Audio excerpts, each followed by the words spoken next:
रहेंगे ना रहेंगे, लेकिन ये फकीराना दुर्वेशाना सदा इंशाअल्लाह देर तक कायम रहेगी। आप नहीं अमल करोगे तो कोई तो अमल करेगा। हम चीख कर जा रहे हैं, हम आवाज लगा के जा रहे हैं, सदा लगा के जा रहे हैं, अपनी जिम्मेदारी पूरी करके जा रहे हैं। आप चाहो करो, चाहो ना करो, कयामत में आपको कुछ। और अल्लाह का शुक्र है, सिर्फ जलसे में बोल के नहीं जा रहा हूँ, बेफज़्ल ताला हुजूर की नालैन का सदका है कि मेरी उम्र 40 साल पूरी हो चुकी है और हमारे स्कूल के कयाम को अल्हम्दुलिल्लाह 17 साल हो रहे हैं, अल्हम्दुलिल्लाह। और अल्लाह का शुक्र है 10वीं जमात जिस दिन से हमारे बच्चों ने 10वीं को पास करना शुरू किया, उस दिन से लेके आज तक हमारा रिजल्ट हर साल 100% आता है, अल्हम्दुलिल्लाह। हाँ, अल्लाह का शुक्र है, तालीमी मियार भी इतना बुलंद है। तो मेरी गुजारिश है, कव्वाल और कव्वालन का मुकाबला हमारे मजहब में नहीं है। खानकाई सिमा है हमारे मजहब में, उसका एक अपना अंदाज है, हम उसके मुनकिर नहीं है। लेकिन आपसे कहना चाहता हूँ, वो उस पे जो 2-2 लाख रुपए लुटाते हो, 5-5 लाख रुपए लुटाते हो, नचाते हो, फिर 1-1 लाख रुपया जो है वो चादर चढ़ाते हो, फिर फूल चढ़ाते हो, फिर खर्चा करते हो और लोगों को, हजारों लोगों को खाना भी खिलाते हो। खाना खिलाने से मना नहीं करता, हजारों की बजाय 500 लोगों को खिलाओ, 100 लोगों को खिलाओ। क्यों? अभी खिलाए ना रात को, सुबह को फिर भूखा हो जाएगा। लेकिन अगर उसी रकम से आपने किसी बच्चे को कलम दे दिया, पेट भरा आदमी दूसरे का पेट भर जाए जरूरी नहीं है, लेकिन एक पढ़ा लिखा आगे अपनी 7 नस्लों को पढ़ा सकता है। इसलिए मेरी गुजारिश है कि ये उर्स पर जो फजूल खर्चियां करते हो, ये जलसों में जो फजूल खर्चियां करते हो, एक एक मुकर्रिर को तुम 35-35 हार पहनाते हो। अभी मुझे आपके गांव में मैं आया, आपके गांव में आने से लेके स्टेज पर आने तक मुझे तकरीबन 25 से 30 हार पहनाए गए। मैं कहता हूं मत पहनाओ ना, 30 हार पहना के भी अमीनुल कादरी के मर्तबे में तुमने क्या इजाफा किया? बताओ क्या इजाफा किया?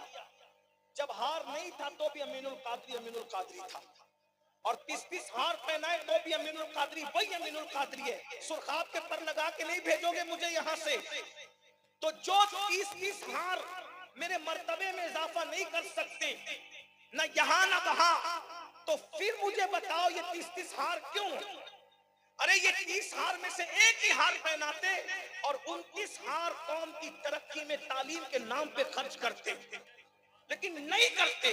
मुझे तो डर लगता है मेरे भाई, जिस कौम की बेटियां लॉजों में बिक रही हो, जिस कौम की बेटियां सिग्नलों पर भीख मांग रही हो, जिस कौम में यतीम और गरीबों के बच्चे फीस न देने की बुनियाद से स्कूल से भगा दिए जाते हो, अगर उस कौम का मुकर्रिर 30-30 हार पहने तो पहनने वाला भी अल्लाह को क्या जवाब देगा और पहनाने वाले भी अल्लाह को क्या जवाब देंगे?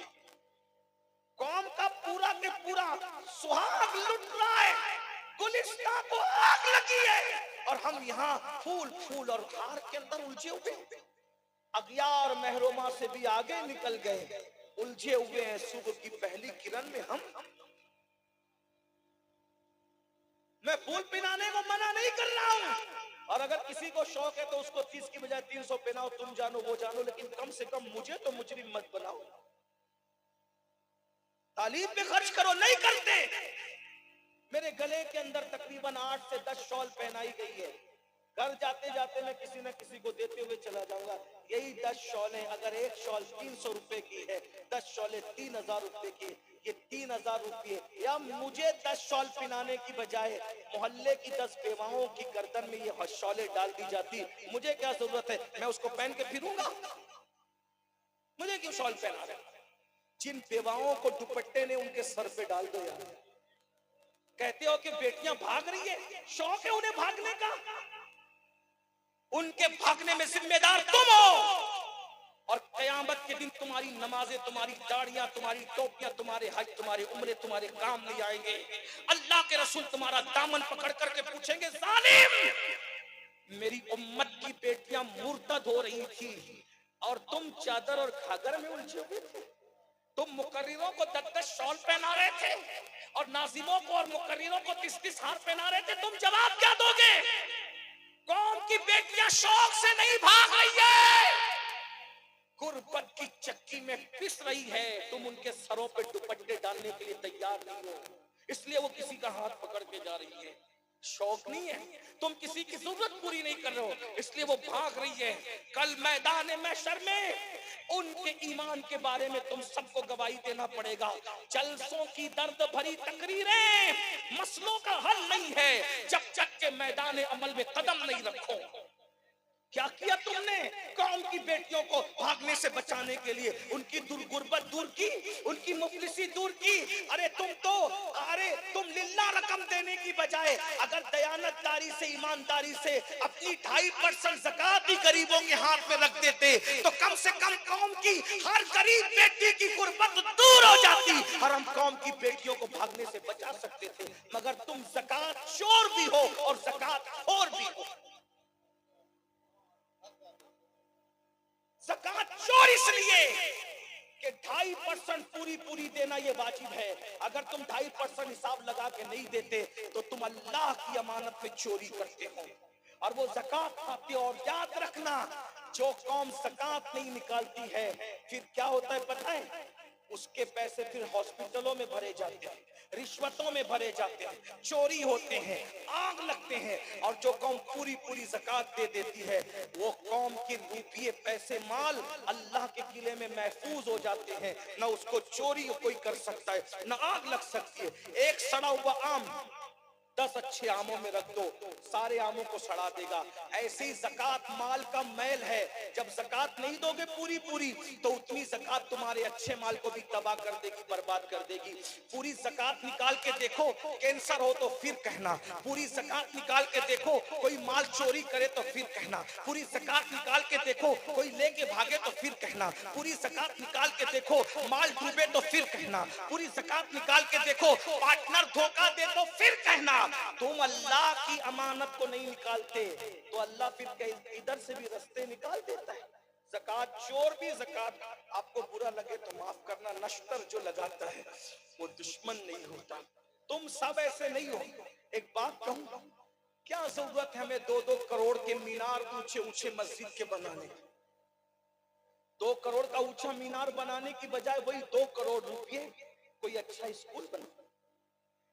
2 करोड़ का मीनार, ऊंचा मीनार, दूसरा मीनार नहीं बनाएगा, लेकिन एक अच्छा स्कूल बनाओगे ना तो उससे हजारों मुसलमानों के बच्चे अच्छे हैं। अभी एक बच्ची को पर्दे के मामले में टॉर्चर किया गया तो सारे चीखने लगे, हमारी बच्चियां को ऐसा करो, हमारी। मैंने कहा अरे गैरत करो, अगर हमारी बच्चियों को पर्दे के साथ लोग पढ़ने नहीं देना चाहते तो हमें तो ये ऐलान करना चाहिए था, तुम क्या नहीं पढ़ाओगे और नहीं पढ़ाओगे, हम खुद अपनी बेटियों को नहीं भेजेंगे। हम इतने गयूर है कि हम तुमसे बेहतर हजारों कॉलेजेस बना सकते हैं। जब हम बीवी के नाम पे ताजमहल बनाने की ताकत रखते हैं तो हम दीन के नाम पे कॉलेजेस क्यों नहीं बना सकते, स्कूलें क्यों नहीं बना सकते? हम स्कूलें कॉलेजेस बनाएंगे और पर्दे की और दीन की पाबंदी के साथ अपनी बेटियों को पढ़ाएंगे। उठा कोई सेठ, उठी कोई तंजीम, उठी कोई तहरीक, सिर्फ बातें करोगे, दर्द भरी बातें मसाइल का हल नहीं है। उठो, कुछ करो। खाना पीना सोना ये तो कुत्ते भी कर लेते हैं। अगर सिर्फ पैदा होकर खा रहे हो, पी रहे हो, सो रहे हो तो कुत्तों से बड़ा काम नहीं किया। इंसान का काम क्या है, रसूलुल्लाह की उम्मत का काम क्या है? मेरे आका फरमाते हैं, जिसने सुबह इस हालत में की कि मेरी उम्मत के लिए तरक्की का कोई मंसूबा नहीं बनाया, फलैसा मिन्ना, वो मेरी सोसाइटी का मेंबर नहीं है। बताओ कभी हुजूर की उम्मत कभी सोचा? अपने पेट से ऊपर उठ के भी सोचा, अपने बच्चों से ऊपर उठ के भी सोचा, अपने घर से ऊपर उठ के भी सोचा? अरे मोमिन तो वो होता है जो अपने लिए बाद में सोचता है, पहले हुजूर की उम्मत के लिए सोचता है। रह के फाकों में गरीबों को खिलाने वाले ऐसे होते हैं मोहम्मद के घराने वाले। मेरे भाइयों आओ कुछ कर ले। अगर कुछ मेहनत करना चाहते हो तो तालीम पे मेहनत करो, अच्छे मदरसे बनाओ, मदरसे अच्छे बनाओ, स्कूलें अच्छी बनाओ, कॉलेजेस अच्छे बनाओ और अंग्रेजी तालीम की स्कूल बनाओ। मगर तरीका क्या हो? हमारे अमीर, हमारे कायद ने हमें सिखाया कि तालीम अंग्रेजी हो और माहौल इश्क़ रसूल का हो। तालीम अंग्रेजी हो और माहौल इश्क़ रसूल का हो। मेरे भाइयों, आपने तालीमी जलसा रखा, अगर सिर्फ उन्वान के लिए रखा, दर्द भरी बातों के लिए, वो हो चुकी। और अगर मैदान अमल में उतरना है तो आओ, अमर हो जाओगे, जिंदा हो जाओगे। तालीम के लिए मेहनत करो। अरे इमाम बुखारी एक किताब लिख करके जब इल्म की बुनियाद पे जिंदा हो सकते हैं, इदारे कायम कीजिए। मैं तो रोते हुए बहुत मर्तबा सोचता हूँ, अगर शाहजहां के दौर में मैं होता या शाहजहां हमारे दौर में होते तो मैं उनके पैर पकड़ के कहता कि मुमताज की याद में ताजमहल बनाने की बजाय मुमताज यूनिवर्सिटी बना दीजिए, यादगार भी कायम रहेगी और कौम का भला भी होता रहेगा। इमारत का नक्शा ऐसा ही रखिए, लेकिन उसमें कोई तालीम हो, कोई दरसगाह हो, कोई दानिशगाह हो, ये हो। भाइयों, अपने बड़ों ने जो भूल की है वो भूल आप मत कीजिए। अगर अल्लाह ने आपको किसी काबिल बनाया है तो एक इदारा आप कायम कीजिए। हो सकता है आज नहीं तो कल ये तकरीर रिकॉर्ड हो रही है, हम रहेंगे ना रहेंगे, इंशाअल्लाह अल्लाह के लिए निकलने वाली ये आवाज जरूर लोगों के दिलों पे असर करेगी, मुझे उम्मीद है। और अगर याद रखना, तालीम पे मेहनत नहीं की, ऐसे ही अनपढ़ जाहिल रहे, जलसों के नाम पे लाखों खर्चा किया, उर्सों के नाम पे लाखों खर्चा किया, फूलों के नाम पे, शालों के नाम पे और रसूमात के नाम पे लाखों खर्चा किया, शादियों के नाम पे लाखों खर्चा किया, तो याद रखना तुम्हारी दास्तां तक भी न होगी दास्तानों में। और आखिरी में कह जाऊं, अगर ईमान बचाना है तो बच्चों को दुनियावी तालीम के साथ दीनी तालीम दीजिए। वरना एक बात बताऊं, आज अल्लामा फजल खैराबादी की नस्ल में कुछ लोग मुसलमान नहीं रह गए, बल्कि वो मुर्तद हो गए, मुर्तद। जब फजल खैराबादी की नस्ल के लड़के मुर्तद हो सकते हैं तो मेरे और तुम्हारे बच्चों का क्या हाल होगा। इसलिए खुदा के लिए ईमान बचाओ, और ईमान बचाने के लिए अपने बच्चों को दीन पढ़ाओ। इतना दीन पढ़ाओ अपने बच्चों को कि उन्हें पता चले अकायद क्या है, जरूरियात दीन क्या है, जरूरियात अहले सुन्नत क्या है। और सबसे पहले अपने बच्चों को 3 बातें सिखाओ, नबी की मोहब्बत, अहले बैत की मोहब्बत और कुरान की तालीम उनको दो। उनके दिलों के अंदर ये जज्बात हो, उन्हें जाना, उन्हें माना, न रखा गैर से काम, लिल्लाहिल हम्द मैं दुनिया से मुसलमान गया। मेरी गुजारिश है, शादियों के खर्चे कंट्रोल करो, कोशिश करो 10 लाख रुपए शादी पे खर्च करने की बजाय 2 लाख में शादी कर दूंगा, 8 लाख बचाकर अपनी बेटी और अपने बेटे की खुशियों के लिए मैं कोई एक अच्छे इदारे पर मेहनत करूंगा, तालीम पे मेहनत करूंगा। चंद बच्चों को आप अपनी गोद ले लीजिए कि मैंने इसके स्कूल की फीस भरना है, इसके मदरसे की फीस भरना है, मदरसे की फीस भरना है, इसके स्कूल की फीस भरना है, मैंने पढ़ाना है। या नहीं तो एक बच्चे को ले लीजिए कि मैं केजी से लेकर इसको ग्रेजुएट बनाने तक मैंने मेहनत करना है, या फिर इसको अली बा की तख्ती से लेकर मुफ्ती बनाने तक मैंने इसका खर्च उठाना है। एक को पढ़ा लो, वही एक आपकी निजात के लिए काफी होगा। जो गरीबों के बच्चे हैं, मैं उनसे कहना चाहता हूँ, अगर तुम्हारे माँ बाप तुमको नहीं पढ़ाते, बच्चों हौसला मत हारो, आधा दिन काम करो, आधा दिन स्कूल पढ़ो, हाँ हिम्मत मत हारना। इसलिए कि हजारों जंग हारने से उतना नुकसान नहीं होता जितना एक बार हिम्मत हारने से नुकसान होता है। मैं अपने बच्चों को कहना चाहता हूँ, अब्दुल कलाम जो हमारे मुल्क के सदर जमहूरिया थे ना, जब वो रिजल्ट लेकर के आए थे तो उनकी माँ और उनके बाप ने कहा था, हम तुझे पढ़ाने की ताकत नहीं रखते। उनके दादा ने कहा था, बेटा मैं तुझे पढ़ाऊंगा जब तक मैं जिंदा हूँ। उनकी बुआ ने, फुप्पू ने कहा था, मेरे जेवर बेचकर तुझे पढ़ाऊंगी। दादा की दौलत भी खत्म हो गई, फुप्पी के जेवर भी बिक गए, फिर भी अब्दुल कलाम पढ़ न सके। तो अब्दुल कलाम ने फैसला किया, मैं खुद मेहनत करके पढ़ूंगा। और आपको पता है, जिसे दुनिया अब्दुल कलाम, एपीजे अब्दुल कलाम कहती है, मुल्क का सदर जमहूरिया हमारा जो था, उसने रोड पर अखबार बेचा, अखबार, और दिन भर अखबार बेचते और अखबार बेचकर जो रकम आती उसी से अपनी किताब, कापियां, कलम और स्कूल की फीस भरते। और फिर उन्होंने इतनी मेहनत से पढ़ा, और एक दिन आया कि इतने गरीब का बच्चा इतने बड़े मुल्क हिंदुस्तान का सदर जमहूरिया बन गया।